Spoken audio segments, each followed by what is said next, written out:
શહેરના કોઈપણ રેલવે સ્ટેશનની બહાર નીકળો તો રસ્તા એટલા સારા હોય છે જેથી કરીને આદમી અંદાજો લગાવી શકાય કે આ વિકસિત ગુજરાત, વિકસિત અમદાવાદ છે, રોડ રસ્તા સારા છે તો શહેર કેટલું સુંદર હશે.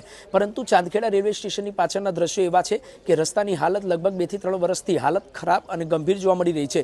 લોકો રહેતા હોય, એમ્બ્યુલન્સ અને લગભગ સ્કૂલની બસોની પણ જરૂર પડતી હોય છે. આવા રસ્તા પરથી આ તમામ લોકોને પસાર થવું પડે તો કેટલી શરમજનક ઘટના કહેવાય કે કોઈ પણ પ્રકારની કાર્યવાહી જે રસ્તા બનાવવા માટેની કરવામાં નથી આવતી. સોસાયટીના તમામ લોકોનો આક્ષેપ છે.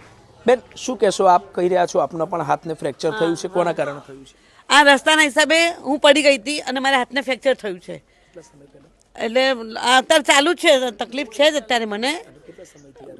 એક મહિનાથી તો મને આ તકલીફ થઈ ગઈ છે અને એની પહેલા ગયા ચોમાસામાં બી પગને તકલીફ થઈ હતી. પગ મચકોડાઈ ગયો હતો. જવાબદાર રસ્તા રોડ નથી બનાવ્યા મ્યુનિસિપાલિટી વાળાએ, તો પછી એ લોકો જવાબદાર થાય ને એમ. એટલે મહેરબાની કરીને રસ્તા બનાવવાનું અમારા માટે તમે એમને કહો તો રસ્તા જલ્દી બની આપે. બસ તમે કહી રહ્યા છો મહેમાન આવે છે તો તમે શરમજનક લાગે ને.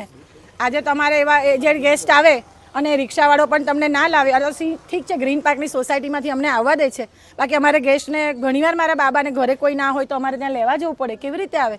લોકેશન ના હોય, કંઈ ના હોય, સ્ટેશન કૂદીને આવવાનું હોય અને વરસાદમાં તો સાધન ના આવે છે. અને હું એક ટીચર છું, ટ્યુશન ટીચર છે. મારે ત્યાં 50 છોકરા ચિલ્ડ્રન્સ ભણે છે. મા બાપ એમને ઉચકીને શું હવે ભાઈ શું કહેવાનું? જવાબદાર કોણ છે? તમે જ કોને? મારે શું સવાલ? તમારો વાત બરાબર છે. તમે બી જોયું ને, પોતે બી તમે બી જોયું. કોણ જવાબદાર? કોણ? હવે આ મ્યુનિસિપાલિટી ને.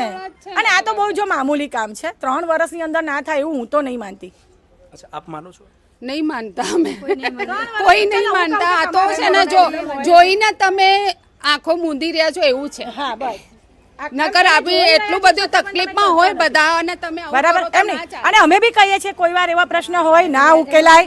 અમારે બી કોઈ એવો ઝઘડો નથી, કારણ કે અમે બી ભણેલા ગણેલા એજ્યુકેટેડ લોકો છીએ.